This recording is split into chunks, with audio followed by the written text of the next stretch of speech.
Good afternoon guys, welcome to rock talk with Akash. आशा करता हूँ आप सब लोग अच्छे होंगे। अ, आज हम लोग डिस्कस करेंगे कि जो अपना CSIR UGC नेट एग्जामिनेशन है वो कितना इम्पोर्टेंट है।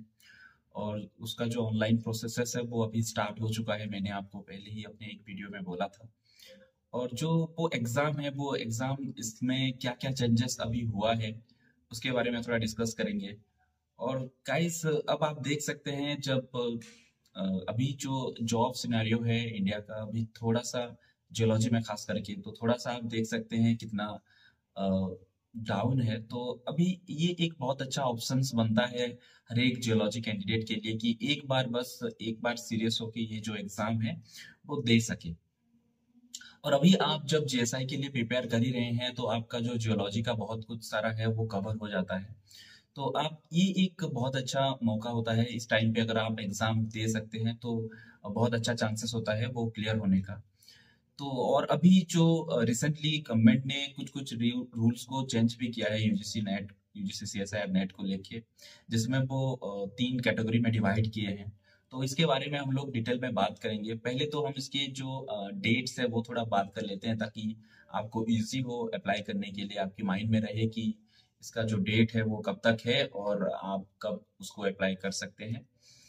तो गाइस, इसका जो डेट्स है वो 9 तारीख से तो स्टार्ट हो चुका है। दिसंबर 9 से उसका ऑनलाइन स्टार्ट हो चुका है और उसका लास्ट डेट जो है वो 30 दिसंबर है। तो आपके पास अभी टाइम तो है, तो आप चाहें तो उसको अप्लाई कर सकते हैं जितना जल्दी चाहें। और गाइस, उसका जो अगर आप कुछ गलती भी करते हैं आपके एप्लीकेशन फॉर्म में तो आपको टेंशन लेने की कोई ज़रूरत नहीं होती है, क्योंकि वो एक विंडोज़ देते हैं जनवरी 1 और जनवरी 2 में, जिसमें आप अपना जो फॉर्म है उसको करेक्ट कर सकते हैं, उसको एडिट भी कर सकते हैं। जो भी अगर कुछ गलती वलती किए हैं तो उसको आप चाहें तो एडिट कर सकते हैं। तो गाइस, ये जो एग्जाम है बहुत ही इम्पोर्टेंट होता है। एक मैंने जितने भी एग्जाम प्रिपेयर किया था उनमें से ये एक एग्जाम है, तो आप इसको बहुत अच्छे से प्रिपेयर कर सकते हैं।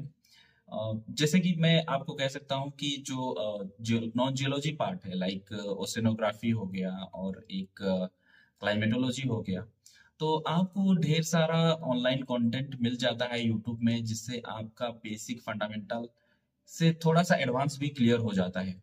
तो अगर आप उसको फॉलो करें तो बहुत ही इजीली आप उसको क्वालिफाई कर सकते हैं।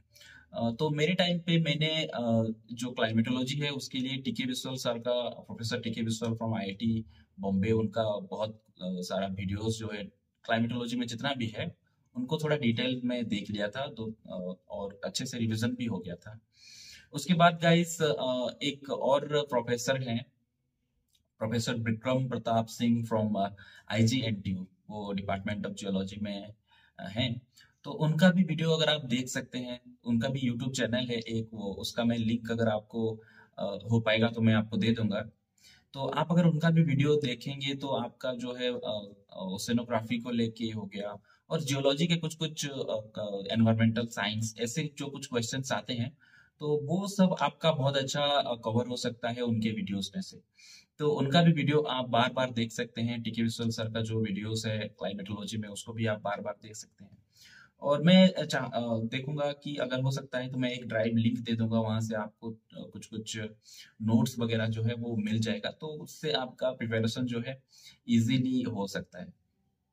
तो गाइस, आपको उतना जियोलॉजी तो आपका क्लियर होता है, तो आपको बस क्लाइमेटोलॉजी, ओशनोग्राफी और जियोफिजिक्स में थोड़ा अगर आप कुछ कुछ मार्क्स अपना बढ़ा सकते हैं तो आप बहुत ही इजीली इस एग्जाम को जो है आप क्वालिफाई कर सकते हैं। और अभी जो इसको तीन कैटेगराइज में क्लासिफाई किया गया तो उसका जो कट ऑफ है वो बहुत ही नीचे आ गया है अगर आपको पीएचडी एडमिशन चाहिए तो हम डिटेल में डिस्कस करेंगे कि क्या है ये तीन कैटेगरी। तो अगर हम देखें इसका कैटेगरी के बारे में तो तीन कैटेगरी है गाइस। फर्स्ट कैटेगरी होता है JRF के लिए, जूनियर रिसर्च फेलोशिप के लिए, तो अगर और इसका जो कट ऑफ होता है वो सबसे हाई होता है। तो अगर आप इस कैटेगरी के कट ऑफ को अगर क्वालिफाई करते हैं तो आप JRF फेलोशिप के लिए भी एलिजिबल होते हैं, असिस्टेंट प्रोफेसर के लिए भी एलिजिबल होते हैं और पीएचडी एडमिशन के लिए भी एलिजिबल होते हैं।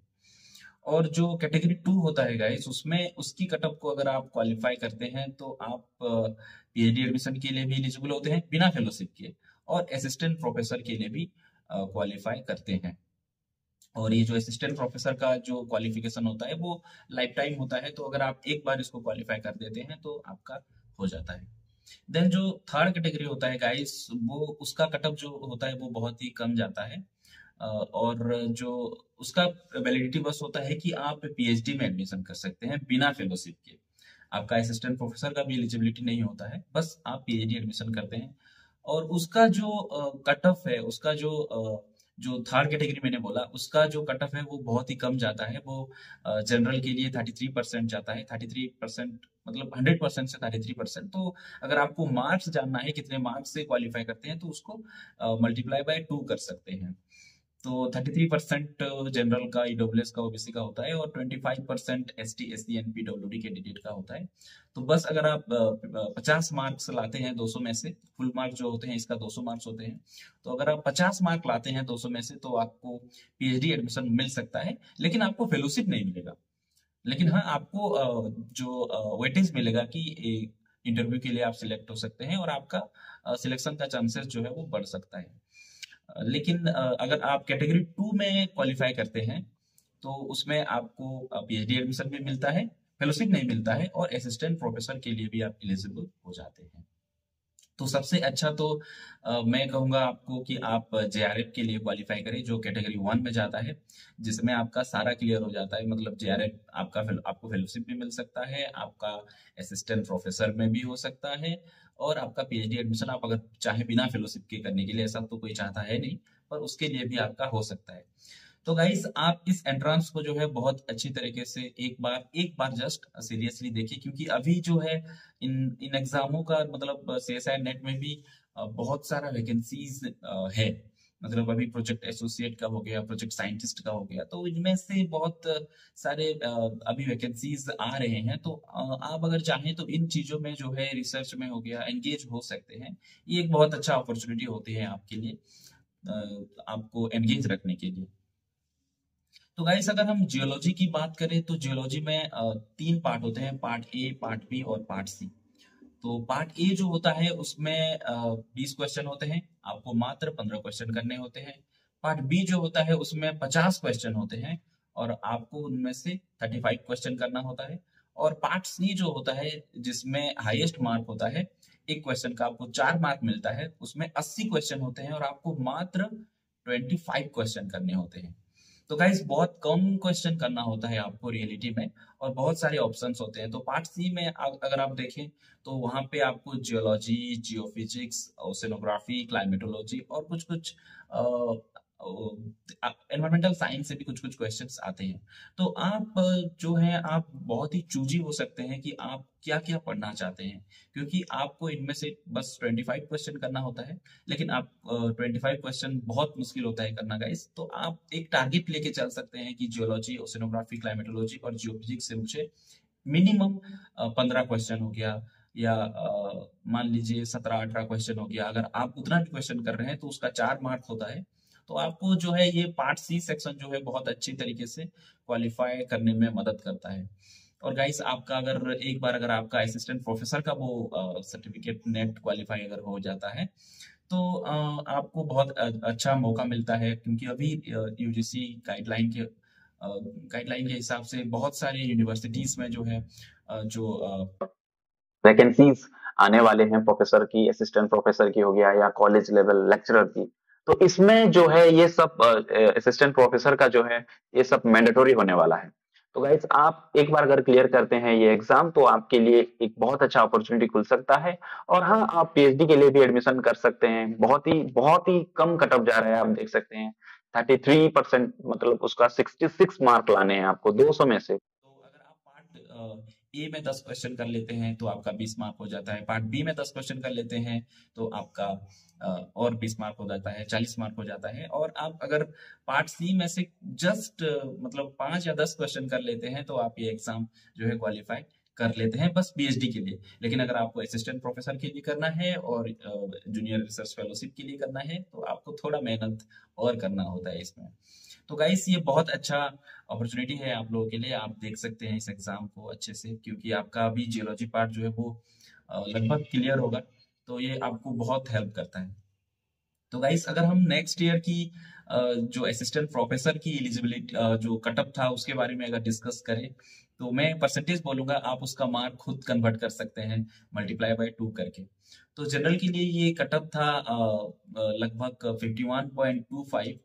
मतलब आप उसमें मल्टीप्लाई बाय 2 करेंगे तो आपको एग्जैक्ट पता चल जाएगा कि कितना मार्क 100 में से था। और ईडब्ल्यूएस के लिए ये था 46.09। उसमें मल्टीप्लाई बाई 2 कर देंगे तो आपको मार्क्स पता चल जाएगा। ये मैं परसेंटेज बोल रहा हूँ गाइस, इसका आप हमेशा ध्यान रखें, क्योंकि इसका जो कट ऑफ है वो परसेंटेज वाइज निकलता है, और आपका मार्क्स जो है उसको आपको परसेंटेज में कन्वर्ट करना होता है, और फुल मार्क्स जो होता है वो 200 होता है। ओबीसी के लिए इसका कट ऑफ था 44.23, और जो एस टी एस सी के लिए 37.48 और 33.74 रेस्पेक्टिवली था, और पीडब्ल्यूडी कैंडिडेट के लिए 25% था। तो गाइस इस एग्जाम में अभी बहुत सारे सीट्स हैं, ताकि अब जब बहुत सारे यूनिवर्सिटीज में पीएचडी का वैकेंसीज है, जेआरएफ की वैकेंसीज है, तो आप इसको अप्लाई कर सकते हैं। तो मैं कोशिश करूंगा कि जो मैंने वीडियो का लिंक जो मैंने कहा प्रोफेसर विक्रम प्रताप सिंह और प्रोफेसर टी के बिस्वाल, उनका वीडियो का लिंक दे दूंगा। आपको बहुत ही आसानी होगी, बहुत ही हेल्पफुल होगा। आप उसको सारे वीडियोस को एक बार देखें, 2 बार रिवीजन करें, और हो सके तो एक नोट्स बना लेगा इस, तो आपको बहुत ही इजी हो जाएगा ये एग्जाम क्वालिफाई करने में। तो गाइस आपको वैसे फोकस करना होता है ये जो पार्ट सी है उसमें, क्योंकि एक क्वेश्चन का उसमें 4 मार्क्स होते हैं। तो आप अगर उसमें अच्छा मार्क्स कर सकते हैं, 10 क्वेश्चन भी अगर कर सकते हैं, तो 40 मार्क हो जाते हैं आपके। वैसे उसके नेगेटिव मार्किंग भी होता है, तो उसको आपको थोड़ा सोच समझ के करना सही रहेगा। तो गाइस आप लोग ये एग्जाम को ट्राई करें क्वालिफाई करने के लिए, क्योंकि बहुत सारे अपॉर्चुनिटीज खुलते हैं गाइस। इस एग्जाम को मैंने भी मेरे थर्ड अटेम्प्ट पे क्वालिफाई किया था, और जैसे ही मैंने वो एग्जाम क्वालिफाई किया, और उसके बाद उड़ीसा में जो लेक्चरर का वैकेंसी आया था, तो उसमें मेरे सीएसआईआर नेट के जो स्कोर के हिसाब से मेरा सिलेक्शन हुआ था। और इंटरव्यू में भी मुझे वहाँ पे जो है एज, एक पॉजिटिव एज मिला था, क्योंकि मैंने सीएसआईआर नेट क्वालिफाई किया था। तो इसलिए गाइस आप भी ट्राई कर सकते हैं ये एग्जाम को क्वालिफाई करने के लिए। Thank you guys, thank you so much, thank you.